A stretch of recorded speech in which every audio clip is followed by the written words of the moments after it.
એટલે ગામડાની શોભા છે યુવાન, ગામડાની શોભા છે ગાય, ગામડાની શોભા છે સંસ્કૃતિ. સંસ્કૃતિની ધરોહર જ ગામડું છે. એમ ગામડામાં રહેતા હોય ને કોઈને રાસ ગરબા શીખવાની ટ્રેનિંગ લેવા જવી પડી એવું બન્યું? બધા ગાયું રાખો છો કે ખાલી ગામની ગાયોના દર્શન જ કરો છો?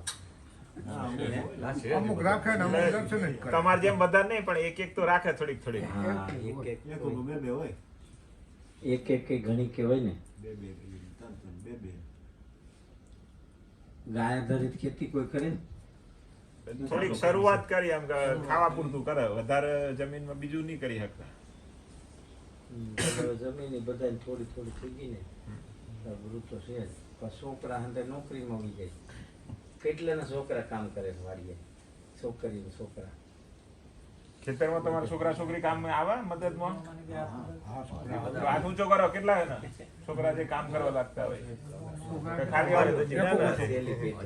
છોકરો બધે ને આમ ખેતરમાં આવે ને?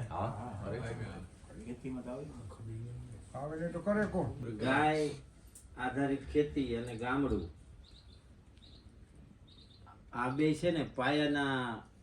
ગાય ગામડું ને ખેતી પાયાની બાબત છે માનવ સભ્યતાની. એટલે જાતના ગમે એવા હોય, હિન્દુ, મુસલમાન કે આયર, દરબાર, પટેલ, બ્રાહ્મણ, આનાથી જુદા કોઈ પડે ને તો એ જોખમમાં મુકાઈ જાય.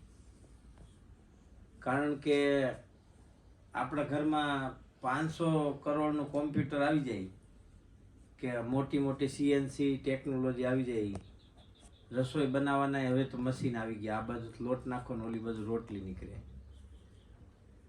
પણ એ લોટ બને ને એનું મશીન હજી નથી એવું ક્યાંય. લોટ પેદા થાય ને એનું મશીન નથી આવ્યું. ખેતર સિવાય એ થાય જ નહીં ગમે એમ કરે તો. અને માણા ખેતી છોડવા માંડ્યા છે. કાંઈક ખેતી છોડે છે અને કાંઈક ખેતીમાં ઓલું થઈ ગયું, શું કહેવાય, બિન ખેતી થઈ ગયું રાજુ મોટા ભાગનું. ઉત્પાદન દિવસે ને દિવસે ઘટતું જાય છે ને પાછા માણા વધતા જાય છે એમ. એટલે બહુ ભયંકર પરિસ્થિતિમાં આપણે જાય છીએ. પણ જો ખેતીને આપણે ધંધો બનાવી એવું તો આપણે કોઈ દી વિચારતા જ નથી ખેતીને ધંધો બનાવવાનો. આમ મોટે ભાગે બધા ખેતી કરતા હોય પણ છોકરાઓને બીજે કામે મોકલી દે એમ, કે બીજે નોકરી કરીને પૈસા કમાય એમ. એવું આયરે સાઈડમાં કે દુકાન ખોલે કે એવું કરે માણસ.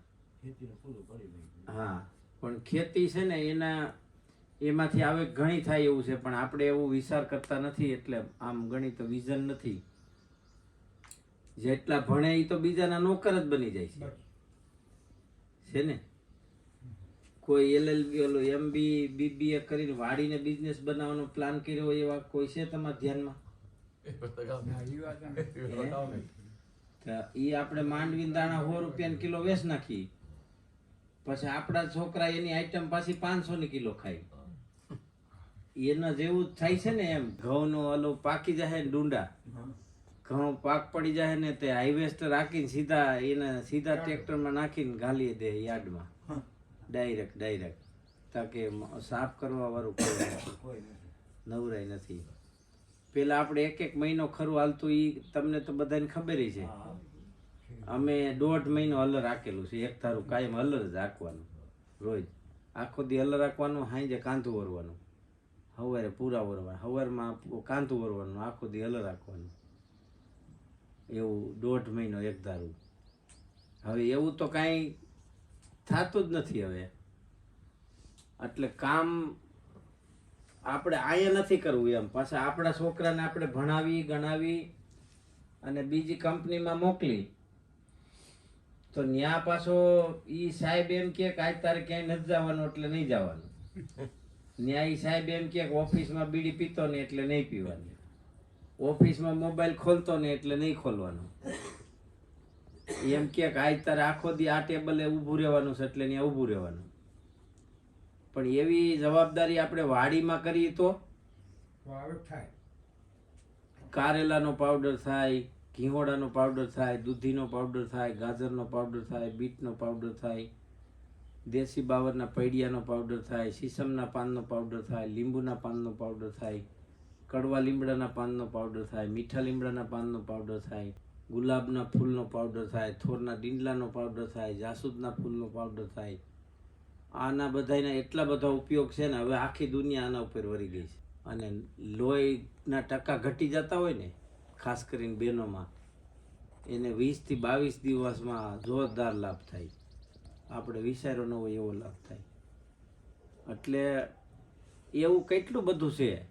જામફળને ટુકડા કરીને હૂકવી દેવાય, ચીકુને ટુકડા કરીને હૂકવી દેવાય, કેરીના ટુકડા કરીને હૂકવી દે, પછી એના પેકિંગ કરીને ભરી રાખે ટુકડા.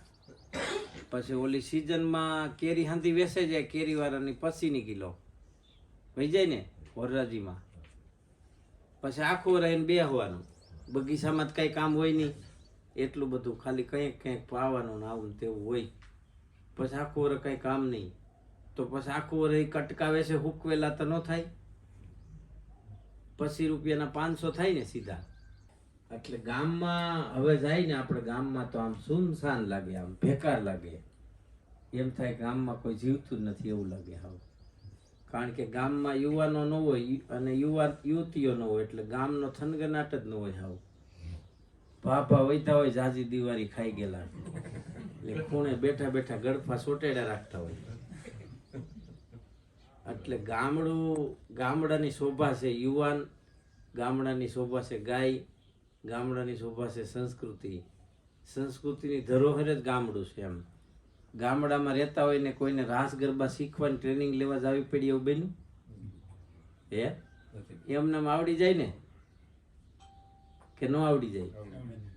અને શહેરમાં ડાન્સના ક્લાસ કરવા જવું પડે. સમજાય છે ને?